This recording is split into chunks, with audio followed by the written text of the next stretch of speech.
A eleição de 1989. Collor, Lula e o poder da mídia. O Brasil à beira do espelho. O ano era 1989. O Brasil respirava liberdade pela primeira vez em mais de 2 décadas. A ditadura militar havia acabado, mas o país ainda tremia entre o medo do passado e a incerteza do futuro. A inflação comia o salário do trabalhador antes do fim do mês. A corrupção se multiplicava e a população buscava desesperadamente um salvador. Era a primeira eleição direta para presidente desde 1960, 29 anos, sem que o povo escolhesse o próprio líder. As ruas ferviam de comícios, esperanças e promessas. As pessoas carregavam bandeiras, usavam broches, choravam em frente à TV. Era como se a democracia fosse um corpo que voltava a respirar. Mas o que o Brasil não sabia é que nessa eleição, algo novo estava nascendo. Um poder invisível, mais forte que os palanques e os discursos. Um poder que não usava farda, nem armas, mas câmeras e microfones. O poder da imagem, o poder da mídia.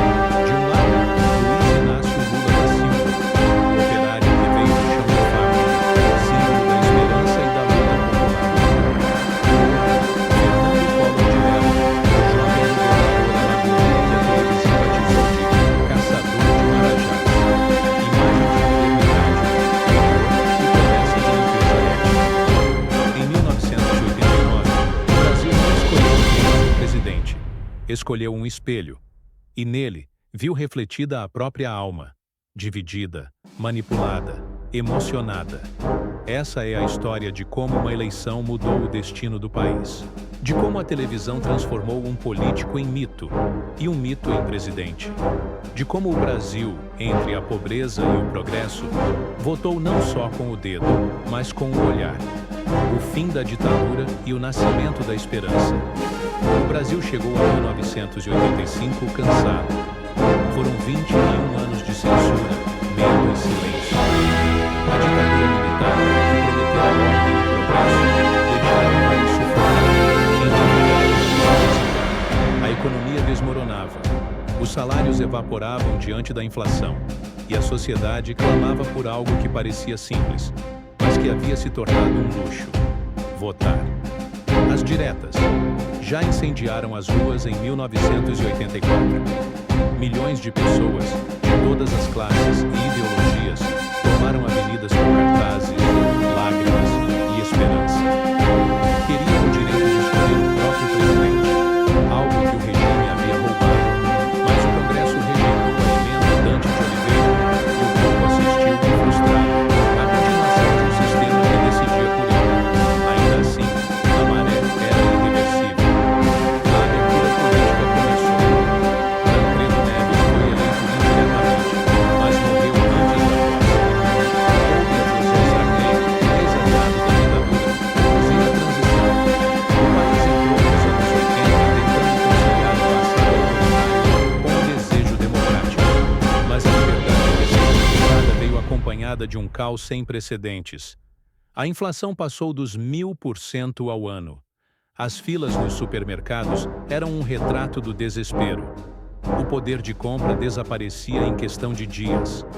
A esperança começava a se transformar em impaciência. Nesse cenário, o povo queria mais do que democracia. Queria mudança real.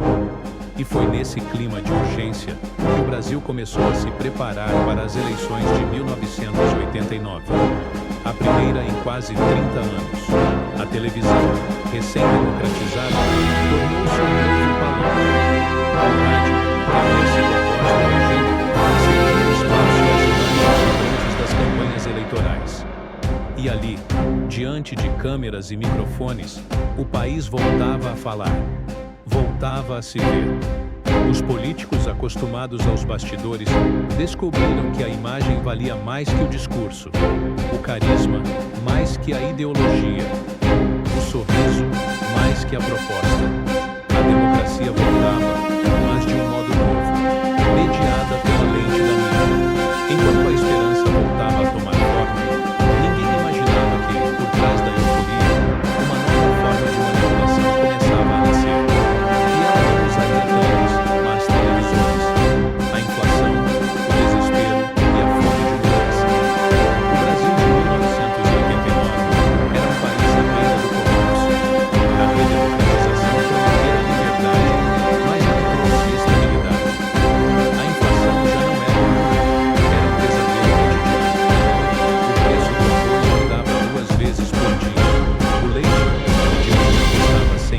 centavos, à tarde já estava a 200.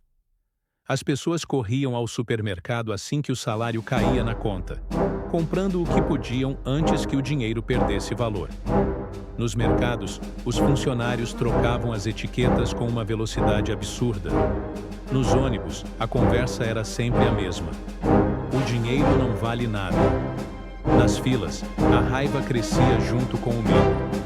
Era uma mistura de impotência e urgência. O país, recém-liberto de um regime militar, estava preso a uma nova ditadura, ao desespero econômico. As classes médias, que haviam apoiado as diretas já, começaram a se sentir traídas. As famílias pobres, que viviam na beira da miséria, viam o sonho da democracia se transformar em fome. Havia o direito de votar, mas não havia o que comer. E quando o estômago dói, o voto muda de sentido. José Sarney, o primeiro presidente civil após o regime militar, era o símbolo de uma promessa que se desfez. Tentou congelar preços, controlar salários, mudar moedas, cruzado novo, cruzeiro. Nomes diferentes para o mesmo fracasso. Os planos econômicos vinham com esperança e terminavam com raiva. Cada novo anúncio de combate à inflação era recebido com euforia. E poucos meses depois, em revolta. As pessoas deixaram de acreditar em economistas, políticos e ministros. O país queria um salvador. Alguém que não fizesse parte da engrenagem antiga. Um rosto novo, capaz de prometer o impossível e convencer. Enquanto isso, o Brasil crescia. Um Brasil que se organizava em sindicatos, movimentos populares e greves. O nome que simbolizava essa força era Luiz Inácio Lula da Silva, o metalúrgico de São Bernardo que havia enfrentado patrões, governos e generais. Para milhões, Lula era mais do que um político, era um espelho. Representava a luta de quem acordava cedo, suava no chão da fábrica e voltava para casa sem certezas. Do outro lado, longe das greves e da fumaça das metalúrgicas, o governador de Alagoas começava a ter projeção nacional. Fernando Collor de Mello era jovem, bonito, articulado, um que sabia jogar com a imagem. Chamava a atenção por onde passava, com seu discurso inflamado contra os marajás, servidores públicos privilegiados que simbolizavam o desperdício do Estado. Collor não era conhecido por seus feitos políticos, mas pela força de sua performance. Ele falava olhando direto para a câmera. E o Brasil, que vivia diante da TV, começava a ouvir. O operário e o herdeiro estavam a caminho do mesmo destino. Lula crescia nos comícios, Collor crescia na terra. Um era o grito das ruas, o rosto da modernidade fabricada. Entre eles, havia um país inteiro tentando entender qual dos dois era a salvação e qual era o risco. Os jornais começaram a moldar as narrativas.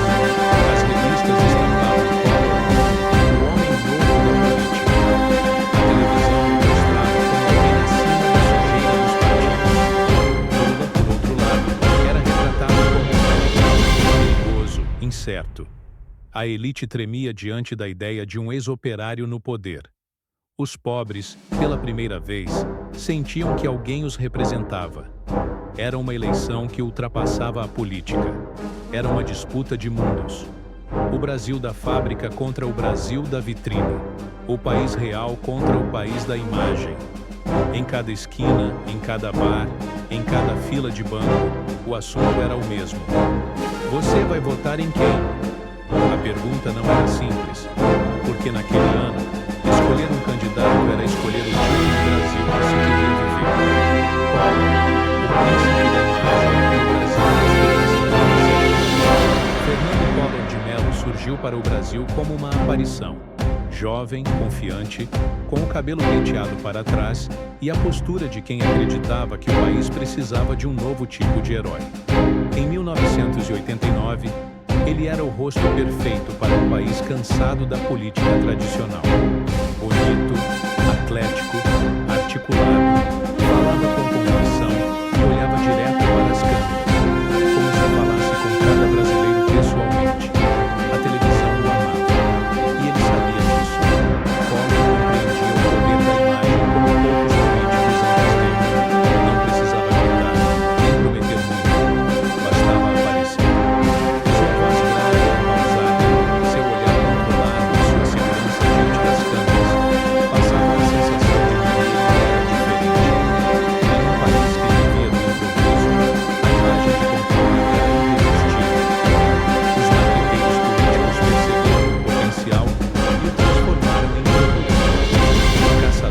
Marajás, expressão repetida exaustivamente na imprensa, virou um símbolo. A ideia era simples. Havia um homem disposto a enfrentar os privilégios, cortar os excessos do Estado e acabar com a corrupção. Um homem que falava em meritocracia e modernidade, como se o Brasil estivesse finalmente pronto para entrar no futuro. As reportagens o mostravam correndo na praia, suando, disciplinado, um homem de ação. Essa imagem física, esportiva, passava uma mensagem silenciosa. Collor era energia, vigor, juventude, tudo que o país, exaltado e envelhecido, desejava. Enquanto Lula se construía nos palanques e nas assembleias, Collor se construía na tela. A televisão o transformava em mito. Era o primeiro político brasileiro moldado pela lógica da publicidade. Suas falas eram curtas, suas frases tinham slogans. Tudo era calculado. O figurino, o enquadramento, a iluminação. Mas havia mais. Collor vinha de Alagoas, um dos estados mais pobres do país, e trazia um discurso de combate aos poderosos. Uma ironia que muitos preferiram não enxergar. Seu pai, senador e dono de emissora, fazia parte da elite política há décadas. Era o retrato da contradição brasileira. O herdeiro que falava como rebelde. E de alguma forma, o país acreditou. A elite o abraçou rapidamente. Empresários, banqueiros e boa parte da imprensa viam nele um escudo perfeito contra o medo do radicalismo de Lula. As televisões privadas, que começavam a se tornar o centro da vida nacional, lhe deram espaço e brilho. Sua imagem aparecia limpa, carismática, inspiradora. As pesquisas começaram a subir com velocidade. Em pouco tempo, Collor saltou de um governador desconhecido para líder absoluto nas intenções de voto. Seu nome passou a ser sinônimo de esperança. Ele não era o político, era o personagem perfeito. Os debates, as entrevistas e os programas eleitorais transformaram-se em espetáculos. A edição, o ritmo, a música, o enquadramento, tudo era cuidadosamente produzido para a Collor não prometia apenas estabilidade econômica, prometia um novo país. E o Brasil, esgotado, acreditou. Os comícios de Collor eram diferentes dos de Lula. Não havia o calor das massas, nem o improviso popular. Havia som, palco, câmera e direção. Cada gesto era um corte de vídeo, cada sorriso, um plano bem calculado. Era a política adaptada ao roteiro da televisão. Enquanto a pobreza se espalhava pelas cidades, enquanto o desemprego crescia e a inflação fazia o país girar em desespero, a TV vendia uma nova esperança. A imagem de que o Brasil podia mudar apenas com um rosto novo no poder. O Collor real e o Collor televisivo tornaram-se coisas diferentes. O homem do mito se confundia na tela. E na era da imagem, o mito sempre vence. Mas enquanto o Collor brilhava no vídeo, outro candidato começava a crescer nas ruas. Ele não tinha dinheiro, nem produção, nem apelidos milionários. Tinha voz, tinha povo e tinha uma história que o país reconhecia como sua. O nome dele era Luiz Inácio Lula da Silva. E quando os dois mundos se encontraram, o Brasil inteiro parou para assistir. Lula, o operário, o sonho e o medo da mudança. Luiz Inácio Lula da Silva não nasceu para ser político. Nasceu para sobreviver. Filho de retirantes pernambucanos, viajou ainda criança em um pau de arara até São Paulo, fugindo da seca e da fome. Cresceu em uma vila operária, cercado de ferro, graxa e cabos. Estudou pouco, trabalhou cedo e aprendeu mais sobre o Brasil no barulho das fábricas do que em qualquer sala de aula. Nos anos 1970, quando o país ainda tremia sob o peso da ditadura, Lula descobriu o poder da voz. Não a voz de um político, mas a de um homem comum, que falava o que todos sentiam. Nos portões das fábricas do ABC paulista, ele aprendeu a transformar indignação em discurso, revolta em organização. As greves lideradas por ele não eram apenas protestos, eram um ensaio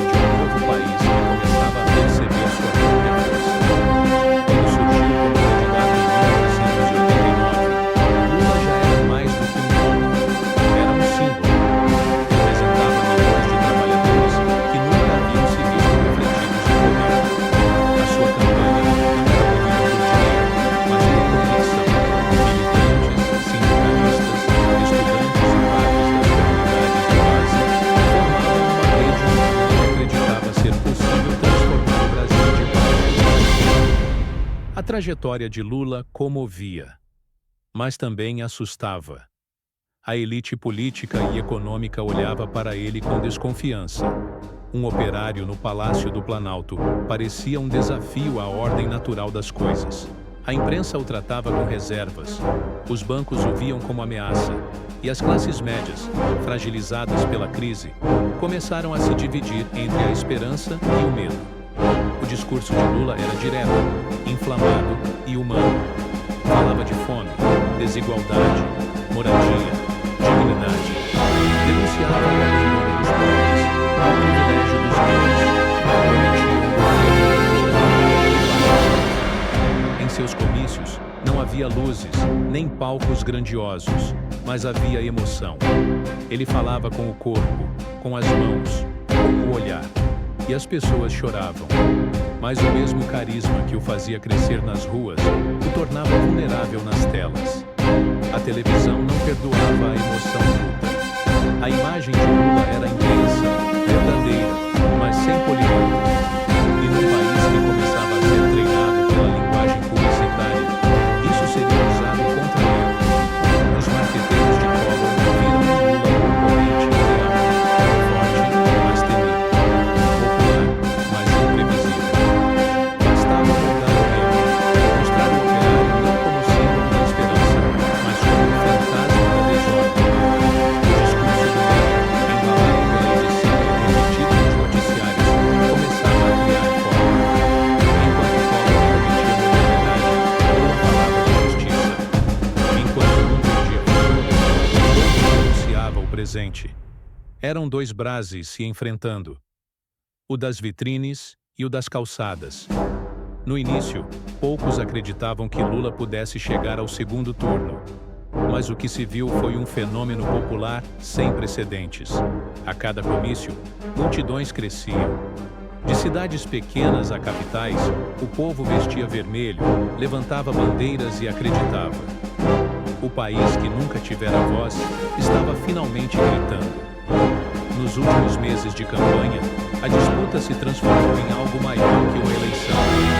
Era uma batalha de narrativas. O Brasil não escolhia entre dois lados, escolhia entre duas ideias de si mesmo. Collor era o Brasil que queria se parecer com os Estados Unidos. Moderno, limpo, eficiente. Lula era o Brasil que ainda morava nas favelas, nos campos e nas fábricas. Um país que pedia o mínimo, dignidade. Nos bastidores, o medo crescia. Empresários falavam em fuga de capitais caso Lula vencesse. As manchetes insinuavam caos. As capas das revistas mostravam Collor com ar confiante e Lula com semblante tenso.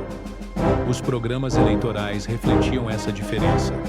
De um lado, tecnologia e marketing, do outro, suor e verdade. E no meio desse embate, o povo, cansado, dividido, perdido entre o sonho e o medo. Em novembro de 1989, o Brasil se preparava para o segundo ano mais intenso da sua história recente. Collor e Lula.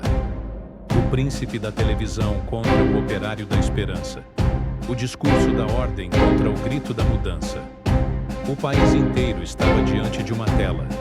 E o que aconteceria ali, nas próximas semanas, marcaria o destino do Brasil por gerações. As telas da decisão. A televisão como arma política. A eleição de 1989 não se decidiu apenas nas urnas. Ela se decidiu nas telas. Pela primeira vez na história do Brasil, a televisão se tornou o campo de batalha mais poderoso do país. Era ela quem moldava os discursos, filtrava as emoções e, acima de tudo, criava a imagem dos candidatos. Em um país onde milhões ainda eram analfabetos, a TV não apenas informava, ela formava opinião. O Brasil dos anos 80 vivia diante da televisão. As famílias jantavam assistindo ao Jornal Nacional. Acordavam com os programas matinais e se emocionavam com as novelas que ditavam moda e comportamento. A TV Globo, com alcance nacional, havia se tornado um espelho do país. E quem dominasse esse espelho, dominaria a narrativa. A equipe de Collor compreendeu isso cedo. Seus programas eleitorais pareciam comerciais de esperança. Cores vivas, trilhas inspiradoras, uma edição ritmada que mostrava o candidato como símbolo de modernidade. Collor aparecia correndo na praia, dirigindo carros esportivos, sorrindo para a multidão. Cada segundo de imagem era milimetricamente planejado para transmitir uma mensagem. Confiança. Enquanto isso, os programas de Lula eram crus, diretos, quase artesanais. Mostravam o operário no meio do povo, discursando de improviso, cercado por bandeiras vermelhas e rostos cansados. Havia emoção verdadeira, mas pouca técnica. O contraste entre os dois era brutal, e a TV amplificava esse contraste até transformá-lo em destino. No primeiro turno, Lula surpreendeu. Contra mais de 20 candidatos, chegou ao segundo lugar, atrás de Collor, e foi ao segundo turno. O país inteiro parou. A disputa que começara desigual, agora se tornava épica. O rico e o pobre, o sistema e a rua, o marketing e a voz. É nesse ponto que o poder da televisão atinge seu auge. Nas semanas finais da campanha, o debate televisivo se tornou o centro da atenção nacional. Milhões de brasileiros de norte a sul se reuniam em frente aos aparelhos. Nas salas simples das periferias e nas coberturas de luxo, o ritual era o mesmo. Silêncio absoluto, olhos fixos, respiração contida. O futuro do país seria decidido ao vivo. Lula entrou no estúdio cansado. Havia percorrido o Brasil inteiro em uma campanha feita de voluntários, viagens de ônibus e comícios improvisados. Collor entrou impecável. Roupa alinhada, gestos controlados, olhar firme. A diferença era nítida, mas o que se seguiria mudaria para sempre a história das eleições brasileiras. O último debate, transmitido pela TV, a edição final do Jornal Nacional na véspera da votação, favoreceu Collor. As falas foram cortadas, os enquadramentos suavizados e o contraste de performance entre os dois candidatos foi ampliado. Lula apareceu hesitante, tenso, tropeçando em frases. Collor, por outro lado, surgia confiante, preparado, sereno. O resultado foi devastador. A edição não mostrou mentiras, mostrou apenas um recorte. E às vezes, um recorte basta para mudar o rumo de uma nação. Na manhã seguinte, o país acordou dividido entre o choque e o convencimento. Nas ruas, as manchetes estampavam vencedor do debate. As rádios repetiam trechos editados. O mito do caçador de marajás se consolidava como fato nacional. A televisão havia cumprido seu papel, não apenas de informar, mas de decidir. Em muitos lares, o voto se formou naquele momento. Pessoas que nunca haviam assistido a um comício, que não conheciam programas de governo, que nunca haviam lido um jornal, formaram opinião a partir de uma sequência de imagens de poucos minutos. O Brasil, sem perceber, inaugurava uma nova era. A era em que a política seria medida em segundos de exposição, e o destino de um país caberia dentro de uma tela. E quando o domingo chegou e as urnas se abriram, o resultado foi o reflexo exato da imagem que a TV construiu. O Brasil havia escolhido, a virada nas urnas, o dia em que a imagem começou a falar. O domingo, 17 de dezembro de 1989, amanheceu a paz. Era o dia em que o Brasil decidiria o seu futuro, e sem perceber, o seu reflexo.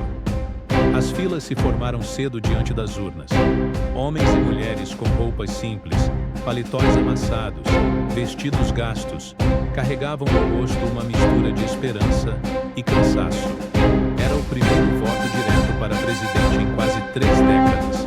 A sensação era de renascimento, mas o ar estava carregado de algo mais denso: dúvida. Nas rádios e televisões, as coberturas transmitiam o clima de festa democrática.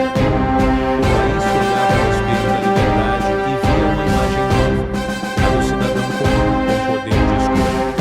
Mas nos bastidores, a disputa era de outra natureza. As pesquisas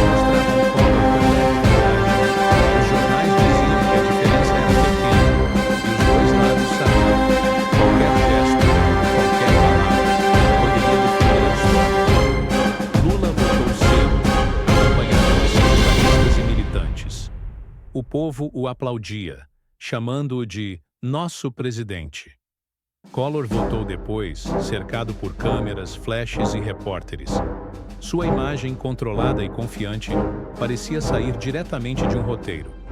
Enquanto Lula falava ao país com emoção e improviso, Collor falava com técnica e ensaio. Era a disputa perfeita entre o carisma do chão e o magnetismo da tela. O país inteiro parou diante das televisões. Nas praças, bares e varandas, pessoas se aglomeravam em torno de rádios portáteis e aparelhos de TV pequenos, de antena móvel. Era a primeira eleição nacional.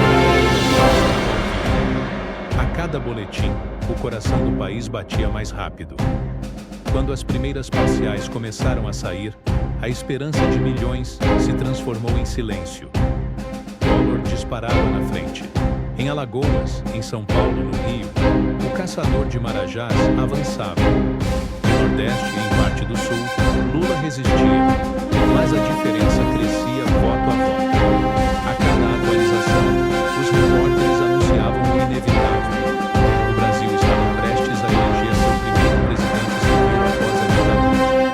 Mas não seria o homem, seria o homem de marcha. Nas sedes das campanhas, os contrastes eram notáveis. No comitê de Lula, a lima era de incredulidade. Militantes abraçados, alguns chorando, outros ainda gritando palavras de resistência. O sentimento era de que algo havia sido tomado, não apenas uma eleição, mas uma chance histórica. No comitê de Collor, o clima era de euforia. Fogos, aplausos, flashes. O candidato sorria, cercado de câmeras. Já presidente, antes mesmo do anúncio oficial. Quando o resultado foi confirmado, a história se consolidou. Fernando Collor de Mello venceu com pouco mais de 53% dos votos válidos. Lula ficou com cerca de 47%. Foi a diferença de uma fotografia, de um corte de vídeo, de uma narrativa construída em semanas, mas suficiente para mudar o destino do país. Naquela noite, milhões de brasileiros assistiram, emocionados, ao discurso de vitória transmitido ao vivo. Collor apareceu em rede nacional, claro, olhar calmo, voz firme. Agradeceu ao povo, prometeu acabar com os privilégios, vencer a inflação, moralizar o país. Aplausos ecoaram nas salas, nas janelas, nas redações. Mas para muitos, o som daquela vitória era dissonante. Algo não batia. Parecia artificial, ensaiado demais. E de certa forma, era. Enquanto Collor agradecia à nação, Lula se dirigia aos apoiadores em tom sereno e digno. Disse que a luta não terminava. Que o Brasil que acreditou nele continuaria existindo, nas fábricas, nas vilas, nas greves, nas rosas. E que um dia a esperança voltaria. A derrota de Lula não foi apenas política, foi simbólica. Representou o limite do sonho popular diante do poder das elites e dos meios de comunicação.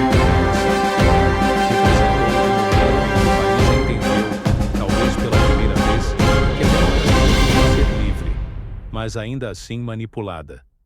O Brasil entrou nos anos 1990 acreditando que havia vencido o medo, mas na verdade havia se rendido à imagem.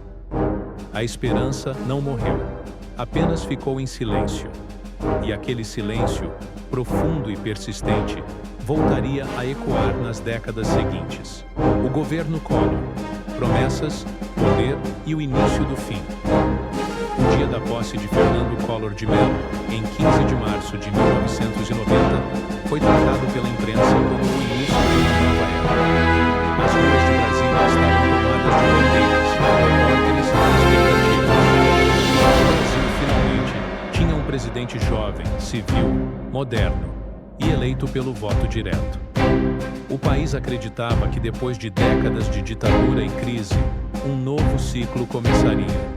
Collor entrou no Palácio do Planalto com a autoconfiança de quem acreditava ser o protagonista de um novo tempo. Sua imagem era impecável, terno claro, sorriso ensaiado, olhar firme. Ele prometia enfrentar os privilégios, derrotar a inflação e fazer o Brasil entrar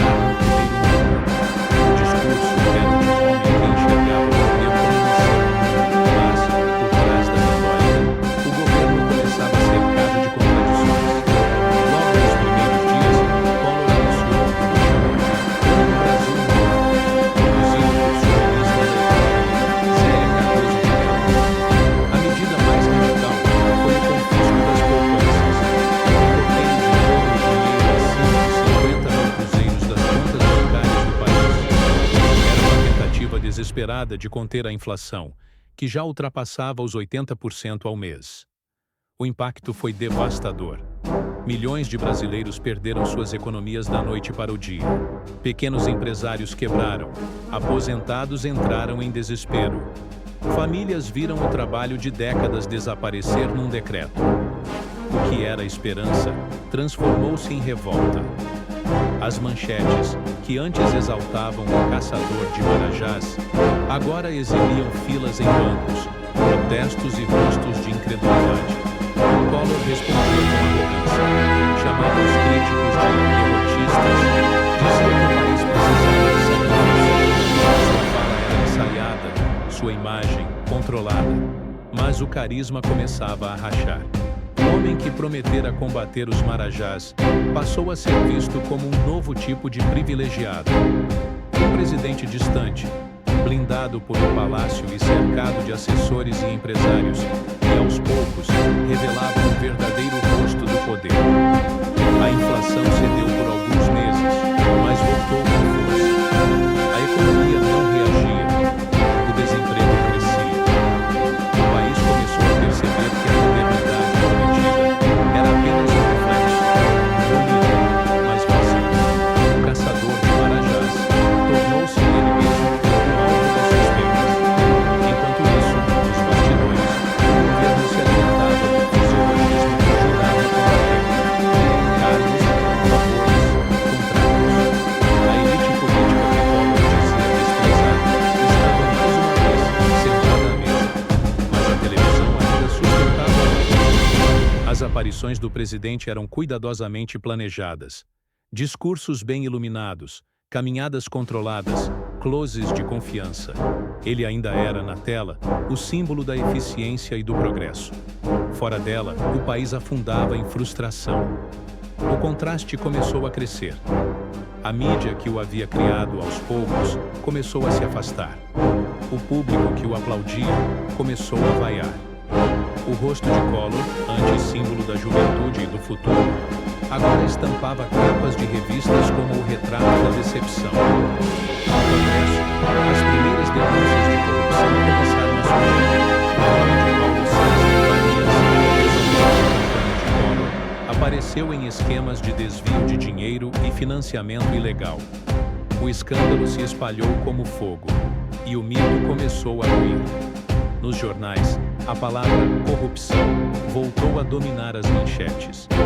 Nas ruas, o povo que havia acreditado no caçador agora queria vê-lo caçado. O Brasil descobria mais uma vez que a política é um espelho que devolve a imagem que o povo projeta e que, às vezes, essa imagem é um engano. Collor tentou resistir. Falou em perseguição, em conspiração, em complô, mas o país já havia mudado. O mesmo poder da imagem que o ergueu, agora o derrubava.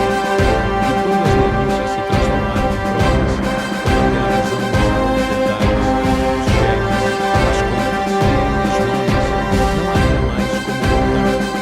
O caçador de Marajás tornava-se o símbolo da corrupção que prometera destruir. O homem que vencera pela imagem começava a ser destruído por ela. O ciclo que começou diante das câmeras estava prestes a terminar diante delas. E o Brasil, que havia acreditado no espelho, agora via seu próprio reflexo se quebrar. O escândalo PC Farias e o início do fim do mito. Em 1992, o país acordou com um nome novo no centro de todas as conversas: Paulo César Farias, ou simplesmente PC Farias. Tesoureiro de campanha de Collor, empresário habilidoso e discreto, ele era o homem por trás do dinheiro que sustentava o governo. Durante a campanha de 1989, PC havia sido responsável por negociar com empresários e garantir o fluxo de recursos para a estrutura midiática que levara o caçador de Marajás ao poder. Mas, no governo, seu papel foi além. Ele se tornou o operador do poder. As denúncias começaram de forma tímida. Uma reportagem aqui, uma declaração acolá. Mas logo se tornaram uma avalanche. Descobriu-se que PC Farias mantinha um esquema sofisticado de corrupção, envolvendo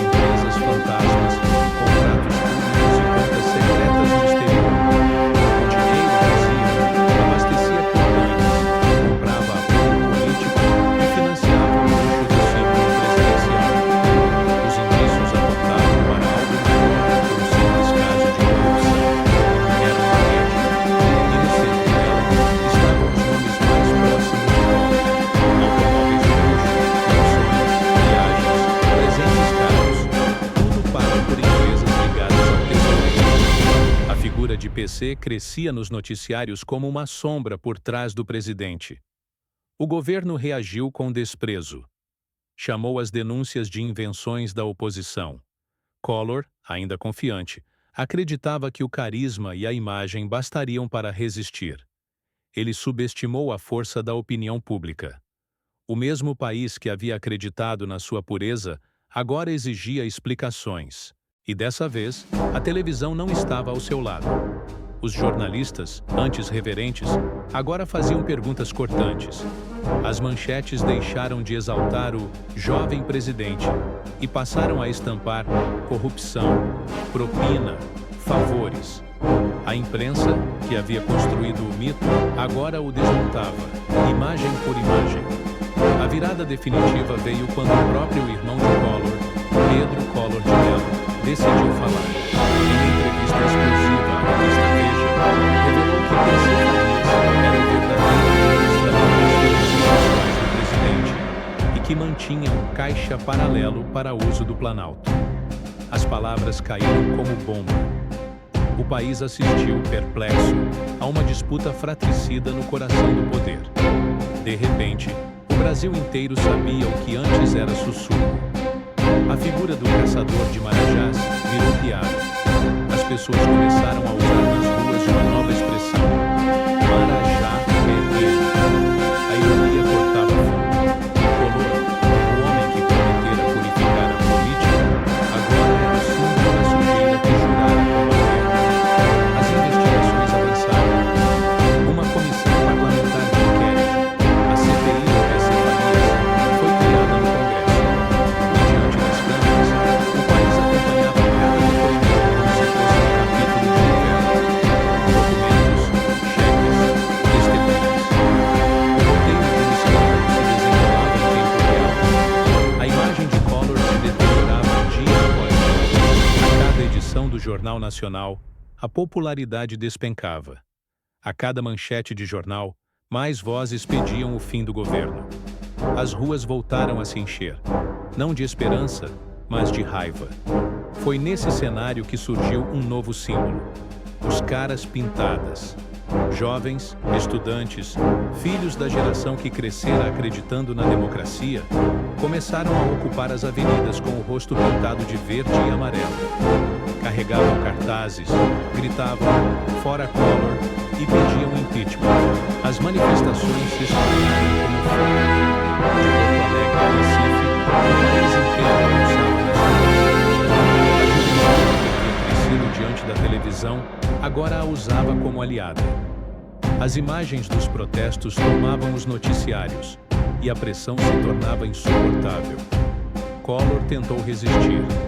Em discurso à nação, pediu que o povo fosse às ruas de verde e amarelo para apoiá-lo. Poucos atenderam. A solidão do poder se tornou visível. Enquanto os jovens pintavam o rosto, o presidente pintava o seu de desespero. A sua imagem, cuidadosamente construída, lapidada e protegida por câmeras, desmoronava diante delas. Em setembro de 1992, a CPI concluiu. Havia provas de corrupção, tráfico de influência e enriquecimento ilícito. O Congresso abriu o processo de impeachment. No dia 29 de dezembro, Collor renunciou ao cargo, tentando evitar a cassação. Mas já era tarde. O Senado manteve o julgamento e ele foi condenado à perda de seus direitos políticos por 8 anos. A queda de Collor foi mais do que o fim de um governo. Foi o colapso de um mito. O país que o criou diante das câmeras agora o destruía diante delas.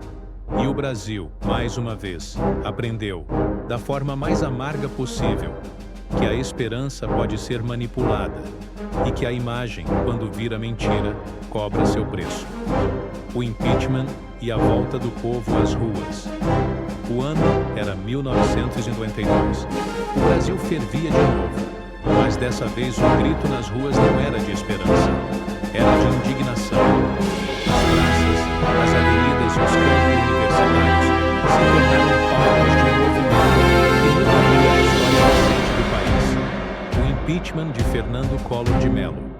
A geração que nascera sob a ditadura agora marchava em nome da democracia. O que começou como uma denúncia nos jornais se transformou em uma revolta nacional. Os jovens, os estudantes, os trabalhadores e até aqueles que haviam votado em Collor saíram às ruas.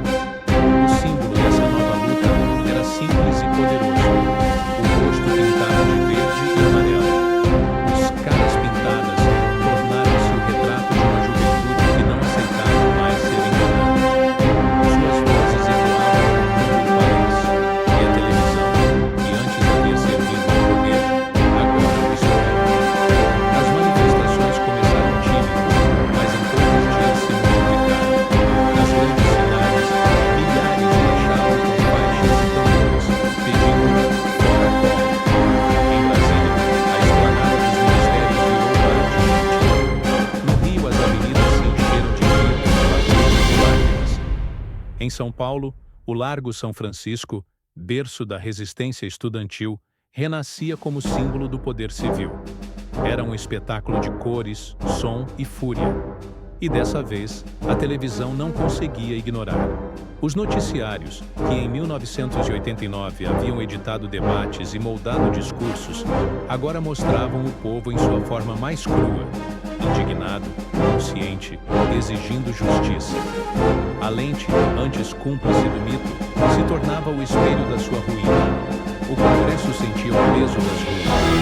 As denúncias contra Collor já não eram apenas palavras, eram provas. A CPI da expusera cheques, contas secretas, empresários envolvidos, presentes caros. Tudo apontava para o centro do poder.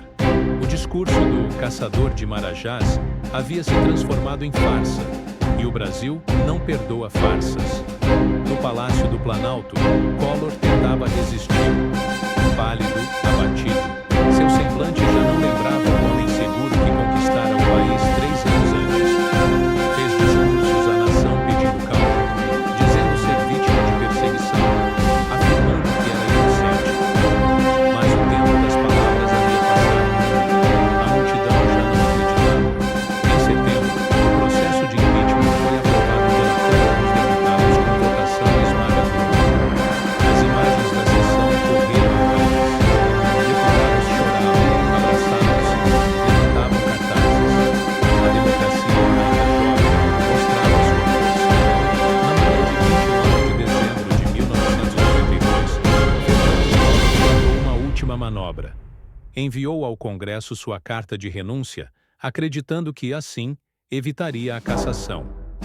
Mas o Senado decidiu continuar o julgamento. O país assistiu, ao vivo, ao fim de um ciclo. Collor foi condenado à perda do cargo e à suspensão de seus direitos políticos por 8 anos. Nas ruas, o povo comemorava como se fosse uma Copa do Mundo. Gritos, bandeiras, fogos de artifício. Era o triunfo simbólico da cidadania. A mesma geração que havia sido moldada pela televisão, agora mostrava que também podia enfrentá-la. Mas a festa trazia uma lição amarga. O Brasil não havia derrotado apenas um homem. Havia se libertado de uma ilusão. A queda de Collor marcou o fim da inocência democrática. O país entendeu que a esperança, quando manipulada, se transforma em arma contra o próprio povo. Nas redações, jornalistas falavam em renascimento da democracia.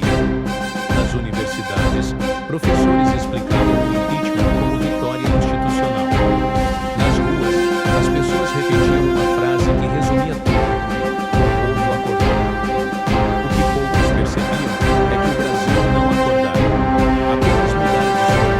A televisão, o poder, a imagem, tudo continuava lá, observando, calculando, esperando o próximo rosto, o próximo herói. E como sempre, o povo, dividido entre o desejo e a decepção, voltava para casa acreditando que, dessa vez, seria diferente. As lições de 1989. O Brasil, a imagem e a democracia. O Brasil saiu da eleição de 1989 acreditando que havia dado um passo em direção à modernidade. E, de certa forma, deu. Mas o preço dessa modernidade foi a descoberta de um novo tipo de poder, o da imagem. A democracia, que nascera com o suor das ruas e a coragem de milhões, passou a depender das câmeras, dos cortes e das narrativas. A política tornou-se espetáculo. O povo, audiência. A história de Collor e Lula não é apenas a história de dois candidatos. É a história de um país dividido entre o sonho e o medo, entre o discurso popular e o glamour do poder, entre a promessa de transformação e a aparência. Em 1989, o Brasil aprendeu que a esperança pode ser construída na tela e também destruída por ela. Aprendeu que a verdade pode ser editada, que o carisma pode ser embalado como produto e que a emoção, quando manipulada, é mais forte do que qualquer plano de governo. Lula representava o Brasil profundo, o das fábricas, das greves, das vozes que nunca haviam sido ouvidas. Collor representava o Brasil que sonhava com o consumo, com o sucesso, com a modernidade importada. Um país cansado de olhar para baixo e que, por um instante, acreditou que poderia se ver refletido em um espelho. Mas o espelho, como sempre, estava no passado. A vitória de Collor mostrou o poder da mídia como força política. Mostrou que, num país desigual, a imagem tem o poder de criar heróis e apagar verdades. A televisão não apenas transmitiu a eleição, o Brasil, sem perceber, entrou na era da política espetáculo, onde cada gesto, cada palavra, cada silêncio é coreografado para as câmeras. A queda de Collor, por sua vez, foi a lição mais dura. A mesma imagem que constrói pode destruir. O povo, que um dia aplaudiu, aprendeu a vaiar.